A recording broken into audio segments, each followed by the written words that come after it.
Josuba, Josuba, Mandira. Assalamualaikum warahmatullahi wabarakatuh. Salam sejahtera bagi kita semua. Shalom. Mananuir Yan Piet Yarangga yang saya cintai, Sekretaris Dewan Adat Bapak Leo Imbiri, para kepala suku, ketua-ketua Dewan Adat yang ada di seantero Papua, para peserta pesta adat kita, dan juga para peserta konferensi masyarakat adat. Saya ingin mengucapkan terima kasih yang sebesar-besarnya sehingga saya bisa menjadi bagian dari kegembiraan kita semua dalam menyelenggarakan satu pesta di tanah kita sendiri, di tanah air kita sendiri. Saya ingin kegembiraan ini bertahan bukan saja pada kita, tetapi kepada seluruh bangsa, seluruh anak cucu kita.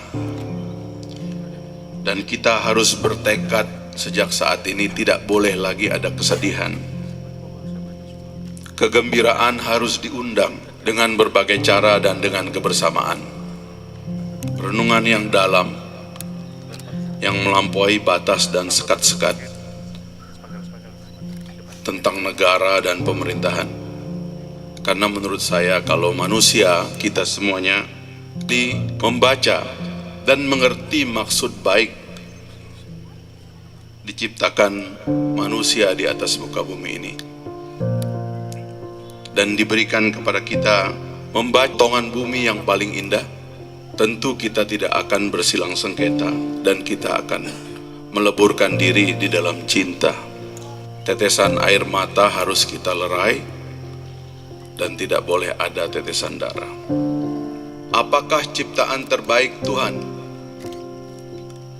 Ciptaan terbaik Tuhan itu adalah manusia. Apa sebabnya di dalam agama juga saya kira Bapak Pendeta mengerti bahwa Tuhan mengatakan bahwa sesungguhnya kami telah menciptakan kamu dari laki-laki dan perempuan, dari suku-suku. Kalau memakai bahasa agama itu, suku itu sebetulnya berarti kekurangan-kekurangan, retakan-retakan, potongan-potongan, lubang-lubang. Baik akar bahasa Ibrani maupun bahasa Arab kira-kira artinya sama.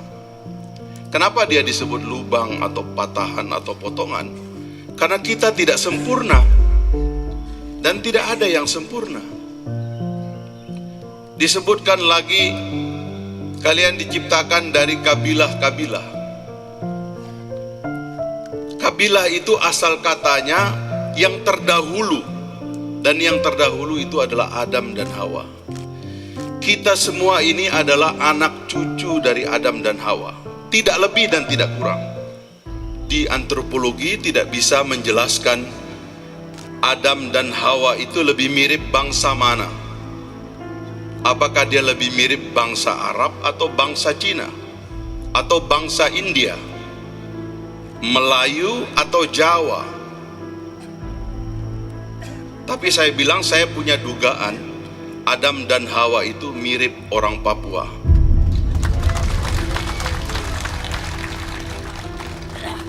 Jadi kita diciptakan oleh Tuhan sebagai makhluk yang paling sempurna, dan Tuhan memilihkan kita potongan benda-benda angkasa yang paling sempurna.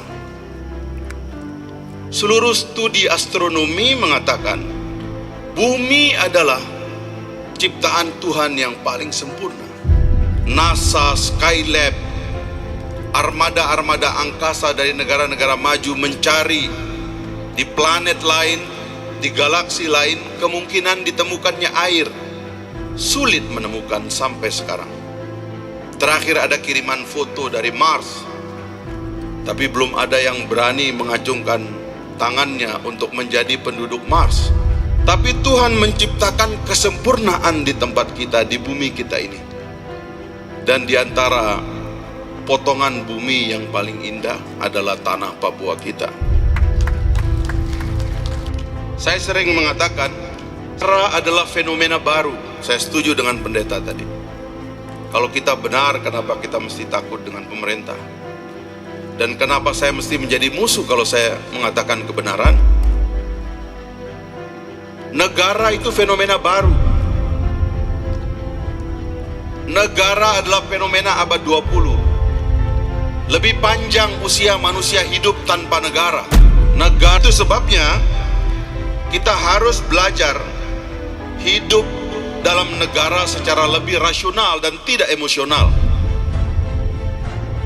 Kita para pejabat, terutama para pejabat, harus mengerti supaya kita hidup atas nama negara secara rasional. Itulah sebabnya 17 tahun yang lalu, dalam satu kesadaran yang baik, anak-anak muda dari seluruh bangsa menyambung sejarah bangsanya, berkumpul untuk menuntut dan menggugat pemerintah dan kekuasaan yang bernegara dan berpemerintahan secara berlebihan, menganggap negara adalah segala-galanya dan pemerintah tidak pernah salah, seolah-olah selalu benar. Lahirlah reformasi tahun 1998. Saya bangga dan gembira karena saya salah satu eksponen utama dari reformasi tahun 1998. Dan mengantarkan kita kepada satu reformasi. Tidak saja melakukan perubahan rezim, tetapi juga melakukan perubahan konstitusi negara. Dan saya ingin mengabarkan, 4 kali kita melakukan amandemen konstitusi. Inti daripada amandemen konstitusi itu adalah, kalau saya singkat dengan satu kalimat yang vulgar, bangsa Indonesia menganggap rakyat lebih penting daripada negara. Karena itulah kebebasan rakyat, kemerdekaan rakyat, kewibawaan rakyat, hak-hak rakyat tidak boleh dibatasi dan dihancurkan atas nama dan untuk negara. Hancur itu telah ada di dalam konstitusi amandemen keempat. Dan saya sebagai eksponen perjuangan, dan saya 98, saya akan berada di garda terdepan jika kita melihat ada pemimpin negara yang menjadi congkak, sombong hanya karena kekuasaan yang dimiliki. Padahal inti dari kekuasaan, inti dari pemerintahan adalah pelayanan, mengangkat derajat setiap anak bangsa untuk menjadi mulia dan merdeka sehebat-hebatnya, supaya dia mulia di depan Tuhan yang menciptakannya. Itulah sebabnya, sekali lagi saya ingin, terima kasih yang sebesar-besarnya kepada kita semua yang telah mengajak saya menjadi bagian dari kegembiraan ini. Dan saya ingin mengiyakan kalimat dari Pak Leo tadi, bahwa kegembiraan ini haruslah merupakan kegembiraan yang tulus. Tidak boleh ada lagi rasa takut di antara kita. Tidak perlu sembunyi-sembunyi. Saya percaya generasi-generasi baru, tentara, generasi-generasi baru kepolisian, generasi-generasi baru intelijen, mengerti makna dari perubahan konstitusi. Saya terharu karena mendengar dari Pak Panglima TNI, titipkan salam saya. Ini era baru, Presiden juga sudah datang ke sini dan membuka pintu-pintu yang selama ini tertutup. Dan ini harus diteruskan. Mari kita berpikir tentang masa depan kita. Mari kita berpikir tentang kesamaan pikiran kita. Mari kita memikirkan budaya kita bersama. Mari kita memikirkan masa depan anak cucu kita. Itulah sebabnya saya pikir, jika dimungkinkan, jika diizinkan, saya sebagai anak bangsa yang lahir dari tempat yang tidak terlalu jauh dari tempat ini, saya lahir di Sumbawa, bercampur-campur darah keturunan termasuk dari Sulawesi. Saya lahir di Sumbawa. Sebagai anak bangsa, saya ingin sebetulnya lebih banyak anak bangsa yang ikut bergembira dalam pesta ini. secara tulus, izinkan saya menjadi bagian dari penyelenggaraan pesta ini. Sehingga tidak ada lagi sekat-sekat, kecurigaan dan lain-lainnya. Mari kita terabas semuanya. Mari kita bersatu menjadi manusia dan memuliakan kemanusiaan kita, memerdekakan diri kita, memperjuangkan nasib dan kehidupan kita sebebas-bebasnya, seluas-luasnya, membangun peradaban kita, membangun cita-cita dari nenek moyang kita, dari para pendiri bangsa kita, pendiri tanah kita. Mari kita perjuangkan bersama, karena ruang terbuka. Kemunafikan harus kita hentikan. Kemunafikan itu menyesakkan dada. Saya terharu juga mendengar dari Pak Bupati, kerjasama dengan Pak Dandim, dengan Pak Kapolres. Saya berharap mereka ini adalah bintang-bintang masa depan dari bangsa kita. Satu bangsa berjalan diisi oleh mentalitas-mentalitas baru. Dan saya percaya mentalitas inilah yang akan memimpin Indonesia masa depan.